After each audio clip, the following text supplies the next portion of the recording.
What's the hardest thing about writing? Well, it's getting started. Maybe you're having a hard time coming up with a story idea, or you're stuck on where to take your story next. If you want a way into a story or a way through, I have 9 story starters to help you. This free PDF is full of story seeds and prompts to get you going. To download your 9 story starters, go to nancypanuccio.com/start. That's Nancy with an I, Panuccio with 2 C's, nancypanuccio.com/start.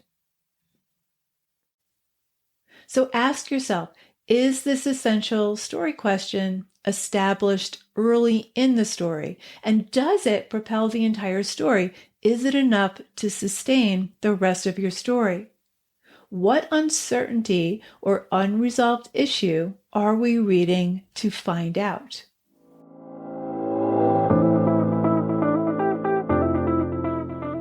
Writer Unleashed is for you, a writer who has a story you want to bring onto the page and into the hearts and minds of readers. I'm Nancy Panuccio, writer, editor, and writing coach. And each week, we'll explore techniques, mindsets, and inspiration for writing stories readers can't put down. Thanks for spending some time with me today. Now let's begin.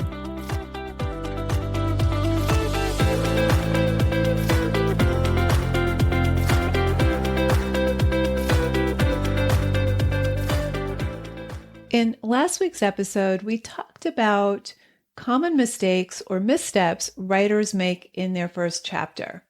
In this episode, I want to go a little deeper and talk about how to establish your story's central dramatic question, because this will keep the reader not only engaged, but hungry to know how your story ends. Now, all of this work is done on the back end before you write page 1. For the reader to stay invested, they'll need to intuit this central question early on from your opening pages, and it needs to be compelling enough to sustain the rest of your story. This is also an elegant way to organize your material and even start outlining your scenes, because everything you include will lead back to this central question. And by the end, your story will answer that question. So let's dive in. There's an implicit central dramatic question driving every compelling story. Will Romeo and Juliet get to be together despite their families' hatred for each other? Will Anthony get to marry Kate, the woman he loves, even though he's engaged to her younger sister, Edwina? Who set fire to the Richardsons' house? Will Santiago catch a fish? Did Nick Dunn kill his wife, Amy? Will the raptors be eradicated before more people die? And will Anne survive the death of her child? Every story has an essential, evolving question that propels the story forward and keeps the reader invested, scene after scene, page after page. It's the central dramatic question that lures your reader deeper into your story. And here's an added boon. If you can nail this question, it will be much easier to structure and write all your scenes and chapters, because everything will be leading to the answer. So here are 3 questions to help you drill down to your central dramatic story question. Question number 1, what does your main character want? Now, your main character might want something like love or prestige or admiration. He might just want to prove to himself that he's still as masculine at 70 as he was at 30. Maybe your character wants personal freedom or romance or wealth. And those are all worthy desires, but you want to bring that desire into the world of the real. That desire for love or self-acceptance, whatever it is abstract, and it needs to be articulated by you in concrete terms. You need to know this. Your main character comes into the story with a deep-seated need.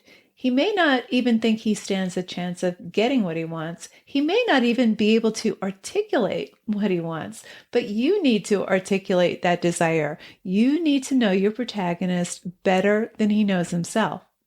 So the desire could be general, but you want to externalize it. Love, status, prestige, even wealth is abstract. These are generalized desires. We all have them. But what's the concrete manifestation of that desire? What's the concrete manifestation of that desire? Because if she wants love, that desire will manifest in a particular person. If he wants wealth, maybe he resorts to illegally selling penny stocks. So you want to take that desire out of the abstract and make it simple and concrete. So there's an external desire. This creates what Donald Miller calls a story gap. There's a gap between your main character and what they want. And without that story gap, the reader has no motivation to engage and keep reading because there's no question that demands a resolution. Think of everyday human behavior. Hunger is the opening of a story gap. We eat something, and that closes the gap. If looking for a job is the opening of a story gap, getting a job closes the gap. So question number 1, what does your main character want? What's the one thing he or she wants more than anything? Make it concrete. Once you have the concrete goal, then ask, what's the internal impetus driving that desire? What does getting it mean to your main character? Why does it matter? You want to make sure that what your protagonist wants, both internally and externally, is clear, vivid, and strong throughout your story, because that's what's driving the story, human desire. Okay, on to question number 2. Who or what is interfering with her getting what she wants? What's the main story problem? So we have an externalized desire, and then we have interference. The interference can be a person, a situation, a culture, a religion. It could be the weather. It could be nature. There may be many things that stand in your character's way, but there will be one main opponent. Think of it as an alpha opponent. And by opponent, I just mean there's interference or clashing desires, someone or something that gets in the way. It does not have to be a mortal enemy. It can be, but it doesn't have to be. In Gone Girl, Nick's main opponent is his wife. She's gone to elaborate lengths to frame her husband. She's a formidable opponent. In Cheryl Strayed's memoir, Wild, the main opponent is the hiking trail. It's nature. So the opponent causes a problem that your protagonist is now forced to solve. It's an external problem that will force him or her to take action. So Nick's problem is his wife Amy's sudden disappearance. He's being accused of murdering her. In Jurassic Park, the main problem is the raptors mauling and killing people and even babies. Now, your main character may be facing many problems, or there's no clear external problem that stands out for you. You still want to find the problem that is going to catapult him into action and stare down his biggest fears and misbeliefs. So ask yourself, what happens that will force my main character to make the internal change he or she's been resisting. What unavoidable change is going to propel your character into the fray and trigger her internal battle? Think of your character as standing on the precipice of something. Whether your character is aware of it or not, this external event or situation is going to force your character to change, not just externally, but more important, internally. And keep in mind that your character's own internal resistance can be the most formidable interference. So question number 2, who or what is interfering with your character getting what he or she wants? What's the main story problem your character is encountering? And question number 3, what will her life look like if she does or doesn't get what she wants? What are the consequences? What hangs in the balance? If Anna Karenina gets to be with Vronsky, she gets to live a life with true love and passion. If she doesn't get to be with Vronsky, she's doomed to a loveless marriage with Karenin. If Nick doesn't figure out where his wife is, he'll be charged with her murder. If he does figure it out, and if she returns, he'll be doomed to a marriage he doesn't want. So we're drawn to characters who want something desperately, and there must be meaningful consequences if they don't achieve that goal. Now, your main character can get what they want, but it may come at a cost. Anna Karenina gets to be with Vronsky, but she loses a lot. She loses her standing in aristocratic society. Other women shun her. She loses custody of her son. And life with Vronsky is not really worth all that she lost. And she realizes this too late. So she gets the guy, but she winds up killing herself in despair. Now, often when we get what we want, it's not what we thought it would be like. And there's always a cost to getting what we want. And there's usually something unexpected that we gain when we don't get what we want. Humbert wants Lolita, but by the end of the novel, he loses her. But what he gains in that loss is self-awareness and deep regret. There's a reckoning. So what will life look like for your character if he gets or doesn't get what he wants? Explore both scenarios. In Gone Girl, if Amy returns, Nick will be vindicated, but at a huge cost. He'll be locked into this marriage he doesn't want with a woman who tried to frame him for her murder. And if she doesn't return, he may be convicted of murdering her.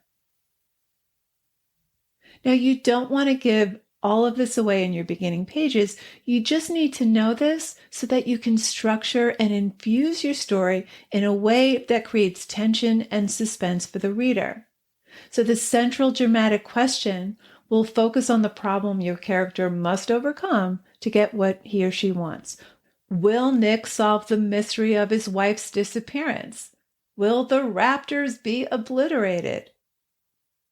In the novel where the Crawdads sing, the leading question, the essential question that's fueling the novel is, did Kaya kill Chase? So you want to establish this central question early in your story, because without a central story question to hook into, your reader's mind will start to wander. They might start daydreaming about what they want for dinner or what they have to do the next day at work.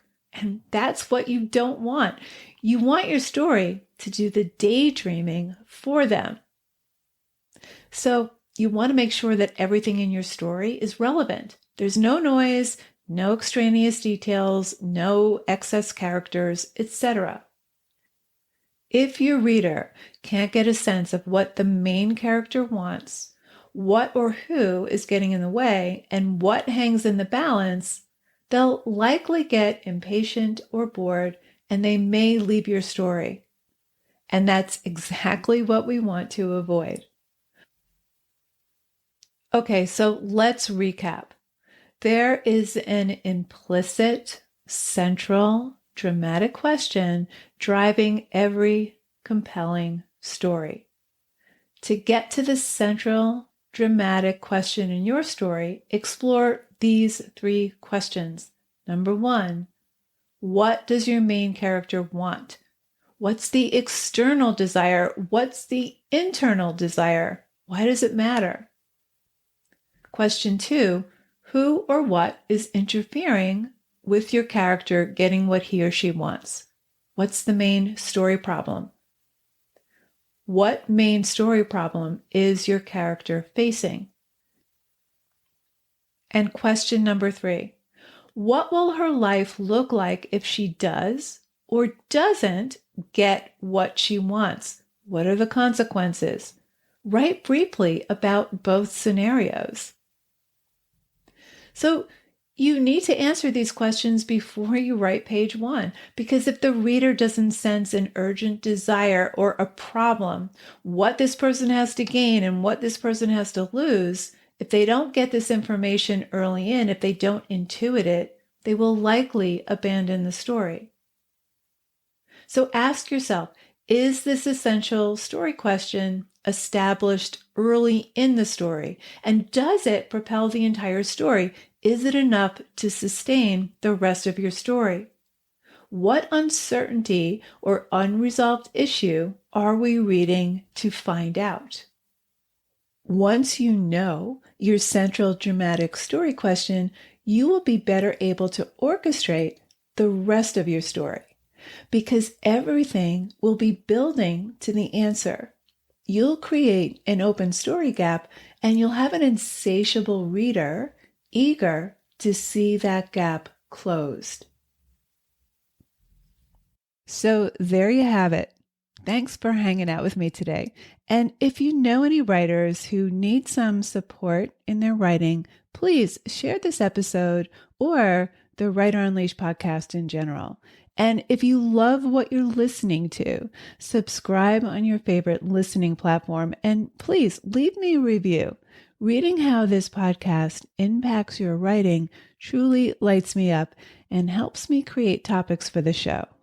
Till next time, keep writing, and I'll talk to you soon.